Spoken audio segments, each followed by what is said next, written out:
dengan disertai harapan semoga Allah limpahkan kesabaran yang maksimal buat kita dalam keadaan seperti ini, sehingga Kubaju pun harus pakai live streaming. Kita bersyukur masih bisa ketemu walaupun lewat on air atau online untuk melanjutkan wirid kajian kita tentang Sirah Nabawiyah yang terakhir kajian bulan lalu. Kita sedang membahas tentang as-sulhu atau sulhul Hudaybiyah, perdamaian Hudaybiyah. Peristiwa yang sama dengan angle dan nama yang berbeda disebutkan adalah peristiwa Bai'atul Ridwan, Bai'atul Ridho, dan Bai'atul Maut atau Bai'at Mati. Message dari peristiwa itu seperti yang pernah saya sampaikan adalah bahwa ada satu proses linier sebelum nanti turun surat Al-Fatah, surat kemenangan. Allah pastikan dulu bahwa orang-orang yang diberi kemenangan itu adalah orang-orang yang diridhoi, dan untuk mencapai tingkat diridhoi, Allah Subhanahu wa Ta'ala sudah terlebih dahulu melalui proses ujian yang tidak ringan, yaitu kurang lebih atau bahkan lebih ya, di surat Al-Fatah itu ya, melalui sebuah proses ujian setengah bulanan kira-kira ya, dari keputusan untuk umroh dan mengalami hambatan, ancaman yang begitu rumit, sampai kemudian ketegangan yang memuncak, terutama setelah ada isu Utsman sebagai utusan Rasulullah terbunuh, dan Rasul menawarkan untuk dilapati kepada Utsman menyerang ke Mekah dengan senjata yang seadanya atau tidak berarti. Ternyata ada 1.400 sahabat siap. Disitulah baiat itu ditandai dengan Bai'atul Maut di bawah sebuah pohon, akhirnya disebut Bai'atul Syajarah atau Bai'atul Ridwan. Artinya untuk mencapai ridho Allah secara definitif, secara declared oleh peristiwa itu, Allah tidak sembarangan kan. Jadi di antara seluruh penduduk Madinah diseleksi dulu, disaring, lulus 1.400 orang.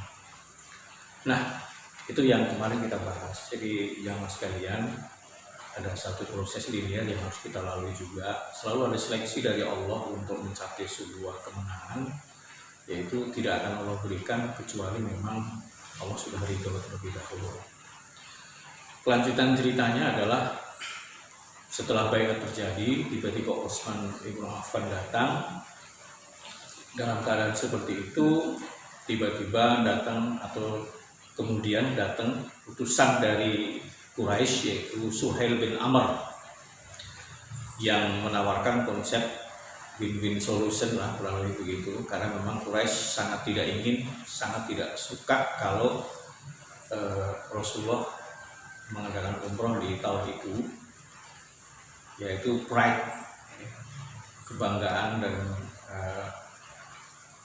muruahnya Quraisy serasa terinjak-injak kalau kemudian Rasulullah bisa memaksa Quraisy untuk melakukan umroh. Akhirnya diadakan suatu perundingan yang cukup panjang, tapi hasilnya adalah beberapa keputusan. Yang pertama, Rasulullah dan para sahabat tidak boleh umroh di tahun itu, tapi sebagai gantinya Dzulqa'dah tahun berikutnya mereka diizinkan untuk umroh. Dikasih waktu 3 hari dan kawasan Mekah akan dikosongkan, dan kaum musyrikin akan menjadi penontonnya, dan nanti akan jadi Islamic exhibition sebagai prakondisi Fathu Makkah yang penuh dengan damai itu nanti. Yang kedua, bahwa sepakat untuk gencatan senjata, untuk tidak ada perang selama 10 tahun ke depan. Jadi yang ketiga, kabilah-kabilah Habaish sekitar kawasan Mekah diberi kebebasan untuk berada di pihak Quraisy ataupun di pihak kaum muslimin, dan nanti akhirnya Bani Khuza'ah itu bergabung dengan kubu Rasulullah, sedangkan Bani Bakar nanti berpihak kepada Quraisy, dan nanti kedua kabilah ini nanti akan menjadi penyebab penaklukan kota Mekah. Nanti kita pending juga. Terus yang kemudian yang terakhir adalah kalau ada kaum musyrikin Quraisy yang kabur ke Madinah atau bergabung ke Rasulullah tanpa izin walinya, harus kembalikan. Sementara kalau ada orang Madinah yang lari ke Mekah, ke Quraisy, tidak boleh dikembalikan. Nah, itu butir-butir perjanjian yang disepakati setelah diskusi, setelah dialog sama mereka. Ya, selesai kemudian oleh Suhail bin Amr ditulis, dan Rasulullah meminta Ali bin Abi Thalib menuliskan, dan ketika Ali bin Abi Thalib menuliskan Bismillahirrahmanirrahim, musyrikin Quraisy protes. Protesnya adalah, siapa itu Rahmanur Rahim? Udah ditulis saja Bismikallahumma. Rasulullah setuju, tidak masalah. Terus kemudian Ali mulai menulis lagi perjanjian dari Muhammad Rasulullah SAW. Musyrikin Quraisy protes lagi, kalau Muhammad Rasulullah dan kita setuju, nggak akan ada peristiwa seperti ini. Tulis saja Muhammad bin Abdullah. Iya, nggak masalah. Akhirnya bin Muhammad bin Abdullah. Artinya bahwa intinya adalah bahwa ada kesepakatan Hudaybiyah yang membuat sepintas umat Islam dizalimi, dirugikan, tapi berpikir panjang dan visioner Rasulullah, sebetulnya umat Islam tidak dirugikan sama sekali. Dan para sahabat rata-rata nggak memahami seperti pemahaman Rasulullah SAW. Dan nanti insya Allah Rasulullah memang visioner ya, Rasulullah itu berpikirnya panjang. Dan ditandatangani selesai, Rasulullah memberi sampel, masing-masing pegang teks, selesailah peristiwa itu, dan akhirnya Rasulullah SAW memerintahkan kepada para sahabat untuk segera tahallul dan menyembelih hewan korban udhiyah. Gak ada satu sahabat pun yang mau melaksanakan. Semua ngambek, semua sewot. Kenapa kok jadinya begini, kok perang batal, baiat maut enggak jadi, malah terjadi perdamaian yang seakan-akan umat Islam dizalimi. Ya.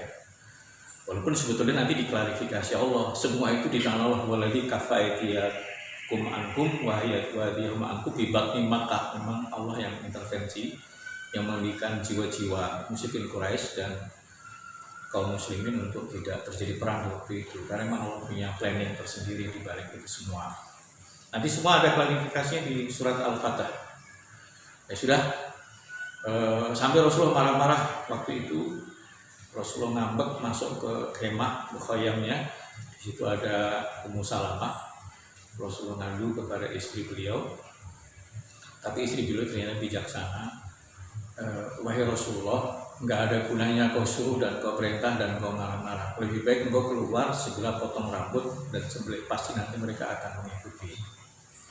Nah, sudah, akhirnya Rasulullah keluar, potong dan menyembelih kambing, dan akhirnya walaupun sambil cemberut 1.400 sahabat itu kurang lebih mayoritas tahallul menyembelih korban, tapi sambil unhappy gitu, nggak terlalu bahagia. Jamaah sekalian, ini tentunya peristiwa ini seperti peristiwa biasa-biasa aja, tapi nanti kemudian setelah turun surat Al-Fatah kita mendapatkan klarifikasi dari Allah bahwa ini luar biasa. Yang pasti di antara yang paling ngambek dan paling gak terima dengan peristiwa itu adalah Umar ibn Khattab radhiyallahu anhu. Sampai Umar sempat berkata-kata yang boleh disebut kasar sama Rasulullah. Ketika Rasulullah SAW diprotes Umar, ya Rasulullah, bukankah engkau menjanjikan kita umroh? Kenapa kok ternyata enggak? Bukankah itu engkau ini nabi kan? Kenapa kok salah? Kira-kira gitu. Ada protes-protes. Nah, tentunya Rasulullah langsung menjawab, ya, saya memang mengatakan saya melihat dalam mimpi saya kita umroh. Tapi kan saya nggak menyebutkan tahunnya. Dan ternyata tahun depan. Nah ini juga diklarifikasi oleh Allah juga peristiwa ini. Nah, sampai Umar bin Khattab, kenapa kita menghinakan kehidupan kaum musyrikin? Bukankah kalau kita terbunuh masuk surga, kalau mereka terbunuh masuk neraka, dan seterusnya. Tapi intinya adalah kondisi psikologis para sahabat kecewa karena yang sudah terlanjur bayat mati terus gak jadi.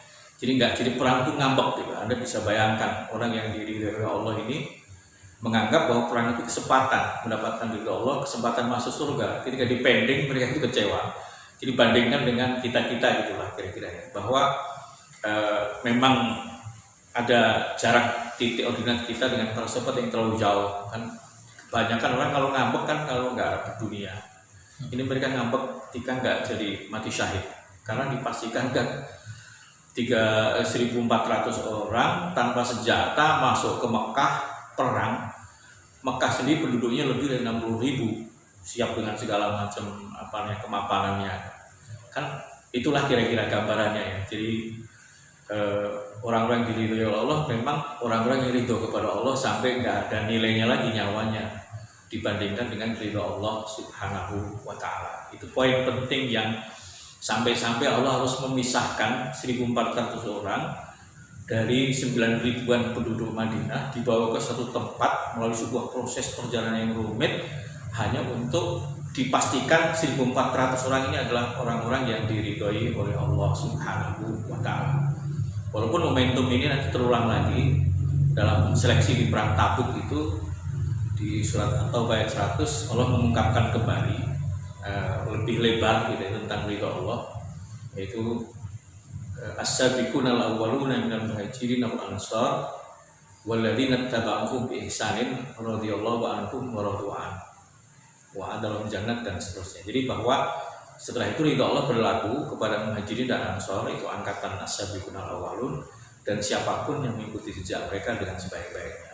Jadi hari ini pun standar ridha Allah sudah ada, yaitu di siapapun yang mengidolakan, menjadikan role model, menjadikan angkatan ideal, itu angkatan as-sabiqunal awwalun minal muhajirin wal ansar, dan kita ittiba insyaallah sampai kapanpun status ridho Allah, legitimasinya ada standarnya. Akhirnya mereka pulang setelah melakukan sumat tahalul, terus motong hadi, pulang, turunlah surat Al-Fathu. Surat Al-Fathu itu luar biasa sekali, karena sebenarnya surat Al-Fathu itu semacam roadmap dari Allah. Dari tahun ke-6, 7, 8 ya, 3 tahun itu sebenarnya sudah terungkap di surat Al-Fatah ini semuanya. Jadi ketika turun surat Al-Fathu, Umar bin Khattab langsung mengatakan kepada Rasulullah, awal Fathu ya Rasulullah, bala ya Umar. Dan apakah betul-betul ini sebuah kemenangan? Ya tentu saja wahai Umar. Dan kemenangan ini memang kemenangan dalam satu konsep berbeda, karena menang itu tidak selalu menang perang. Menang itu tidak selalu menang perang. Maka dari itu ketika Umar setiap kali mengingat peristiwa ini, Umar selalu sedekah untuk menebus dosanya. Setiap ingat sedekah menebus dosanya, karena merasa bersalah telah memfeta kompli Rasulullah Shallallahu Alaihi Wasallam. Nah itu Umar memang apa adanya. Umar memang jujur. Umar yang memang tidak bisa menahan apa yang dirasakan benar, walaupun di hadapan Rasulullah sekalipun. Bahkan dicatat oleh para ahli sejarah, Umar itu 20 kali kurang lebih beda pendapat dengan Rasulullah, dan ternyata wahyu sama dengan Umar. Itu banyak sekali kisahnya, nanti lain kali kita bahas. Nah, setelah pulang itulah kemudian Allah menurunkan surat Al-Fatah. Yang pertama pokoknya kita baca aja, a'udzubillahi minasyaitonirrajim, inna fatahna laka fathan mubina. Sesungguhnya aku telah membukakan kalian. Bahasa Arabnya Al-Fathu itu terbuka. Artinya ada kesempatan yang Allah berikan, ada peluang yang Allah berikan, kemenangan yang betul-betul nyata. Jadi Sulhul Hudaybiyah itu sebetulnya winnersnya adalah umat Islam, sedangkan losersnya adalah kaum musyrikin. Karena memang ini terbukti di tahun-tahun kejahatan senjata itu Rasulullah diuntungkan, nggak lagi capek melayani peperangan, sehingga Rasulullah mengkonversi manhaj dakwah kepada kirim surat ke 8 pusat kekuasaan kawasan Timur Tengah, Roma, Persia, eh, Mesir, Yaman, semua ada termasuk Habasah apa namanya di kawasan Sudan dan seterusnya. Terus juga terbukti juga nanti di dalam kisah perjanjian nomor 3, kalau ada yang lari dari Mekah harus dikembalikan, ternyata menguntungkan umat Islam.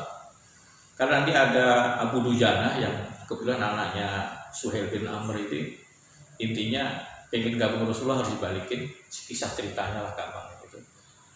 Terus nanti Ibnu Bushair dan beberapa sahabat yang ditolak dari Madinah nggak bisa kembali ke Mekah, akhirnya mereka menjadi satu kesatuan, semacam orang yang nggak bertempat tinggal jadi pengganggu. Akhirnya keburu-buru baru 3 bulan dari perjanjian Hudaybiyah itu Mekah sudah ngirim utusan agar poin itu dihapus karena menjadi pengganggu keamanan, jadi GPK, gerakan pengacau keamanan. Dan ketika dicabut, Ibnu Bushair lagi sakaratul maut yang liar kan di alam liar gitu, dan intinya kemudian ternyata menguntungkan Rasulullah. Kenapa ya menguntungkan? Ya jelas menguntungkan, karena kalau ada kaum muslimin lari ke Mekah nggak boleh dibalikin, ya nggak masalah. Kalau memang dia mau murtad, apa yang ditaruh di Madinah? Jamaah sekalian rahimakumullah, ini terbuka suatu keterbukaan, liyaghfiralakallahu ma taqaddama min dzambika wa ma ta'akhkhara wa yutimma ni'matahu 'alaika wa yahdiyaka shiratan mustaqima. Kemenangan Fathul Hudaybiyah ini, Sulhul Hudaybiyah ini kemenangan, tapi kemenangan yang sifatnya untuk target-target maghfirah dari Allah. Ini nomor satukan. Kenapa nomor satukan ya? Karena memang seorang muslim sejati itu menomor satukan target itu maghfirah. Perjuangan yang menelan banyak biaya dan korban itu hanya untuk mendapatkan maghfirah dari Allah. Hal adullukum ala tijaratin tunjikum min adabin alim tu'minuna billahi wa rasulihi tujahiduna fi sabilillah bi amwalikum wa anfusikum dzalikum khairul lakum in kuntum ta'lamun yaghfir lakum. Jadi maghfirah itu kalau kita mau mengambil istidlal atau manfaat dari kisah ini, bahwa cita-cita tertinggi umat Islam itu diampuni Allah. Yang paling berharga dari rizki dan karunia Allah adalah ampunan. Karena gak ada manusia yang gak berdosa. Dari settingan dari zaman Nabi Adam, manusia itu potensial berdosa. Maka dari itu kita semua, siapapun, ya ampunan dari Allah itu adalah harapan tertinggi yang paling berharga dari perjuangan kita. Jadi ampunan Allah.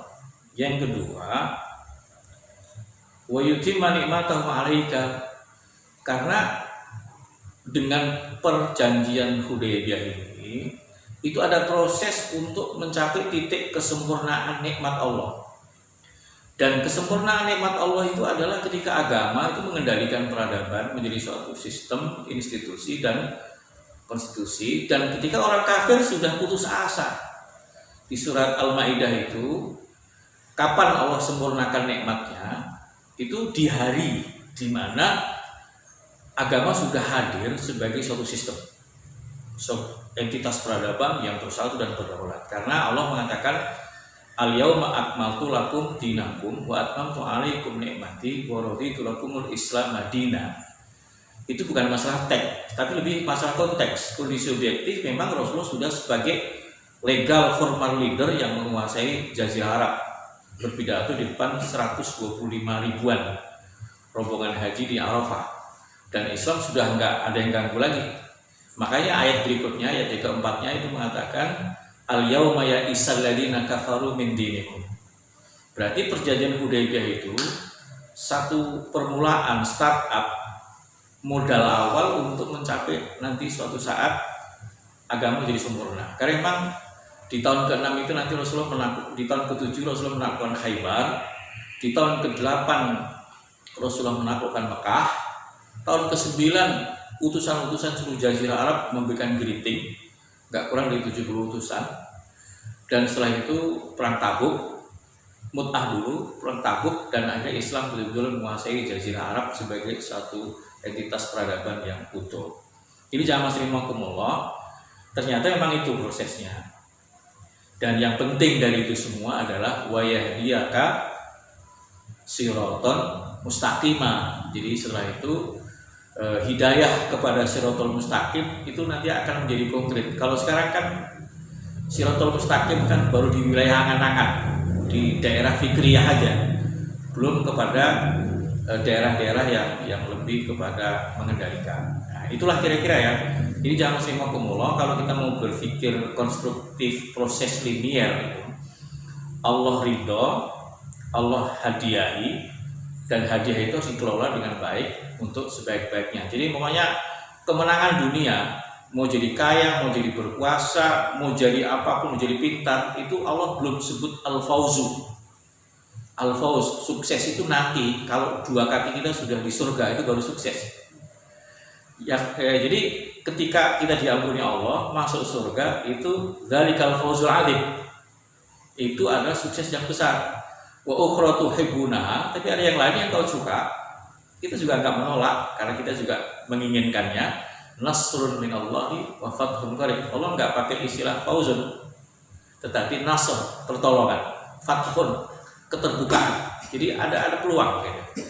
Nah, jamaah rahimakumullah, ini penting untuk mindset paradise supaya nggak keblinger gitu. Karena ada orang yang tujuan jadi sarana, sarana jadi tujuan. Surga itu adalah tujuan, agama itu adalah ridho Allah tujuan, terus dunia jadi sarana. Itu kadang-kadang orang terbalik.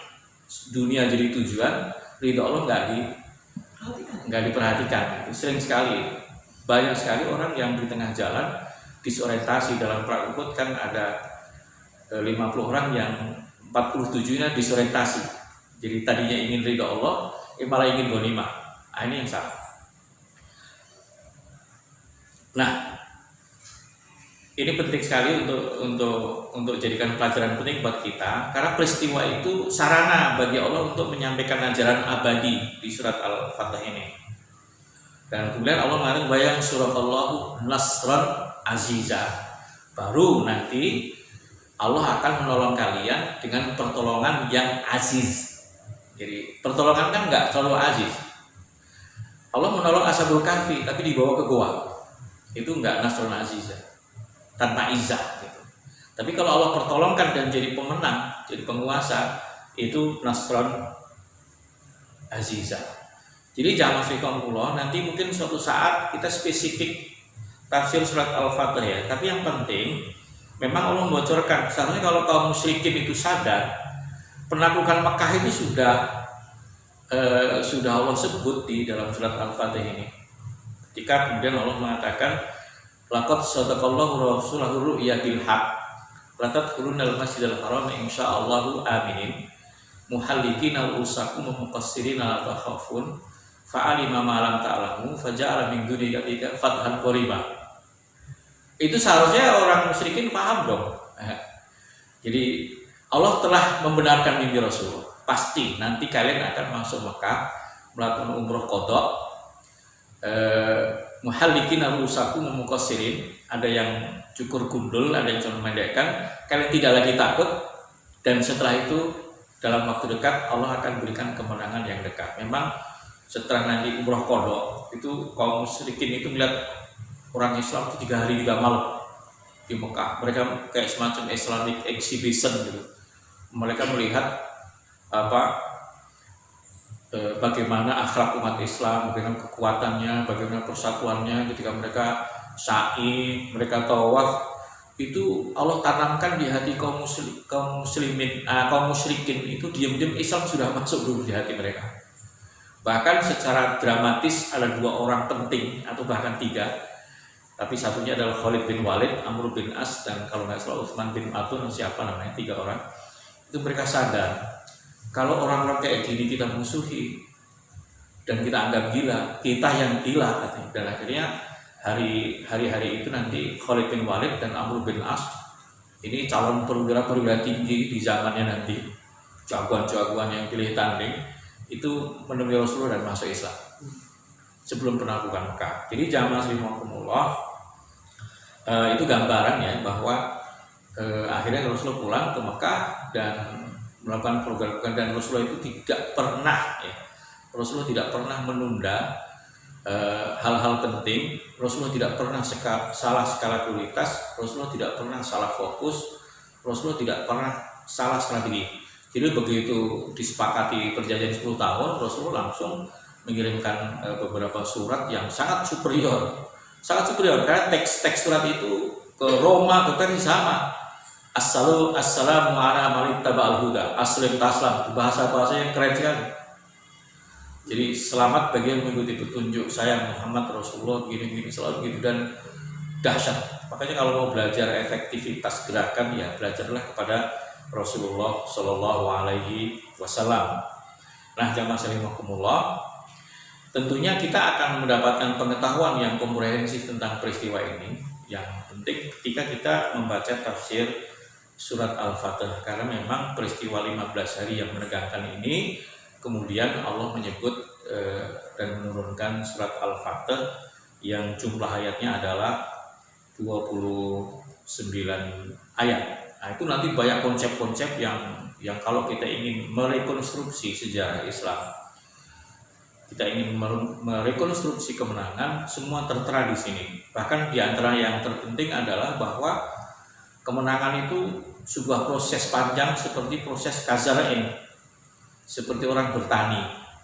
Jadi orang bertani itu ya ada proses bertani yang tidak bisa dilanggar, yang tidak bisa dilompati gitu. Jadi kazara'in sursat au fa'azalahu fastawa ala suqi ujibu surra aliyali rabikumul kufar, sebuah proses yang memang kita sendiri harus melaluinya step per step by step, ya, marhalah per marhalah. Karena kalau kita langgar dan kita tidak bisa melalui dengan benar, ya percuma. Jangankan merekonstruksi kejayaan Islam, bikin combro aja urutannya nggak boleh kita langgar gitu. Nah, maka dari itu jamaah rahimakumullah, sampai ketemu lagi nanti mungkin di waktu yang lebih face to face gitu, yang offline, kita akan dalami lagi surat Al-Fatih, ya, supaya kita tidak-tidaknya tahu bahwa Allah mengajarkan roadmap, Allah mengajarkan Renstra, Allah mengajarkan manajemen by object, supaya kita tidak tergelincir dari keputusan-keputusan yang tidak akurat, tidak melalui investigasi, tidak melalui sebuah analisa. Nah, kalau Rasulullah memang bakat, sudah susah dilawan. Rasulullah memang given banget. Rasulullah selalu berpikir ala basirah. Sebelum ditutup, mungkin ada yang mau bertanya, silahkan.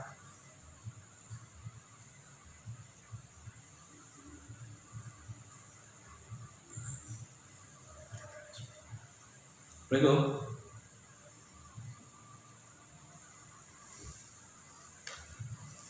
Kok nggak ada responnya? Halo.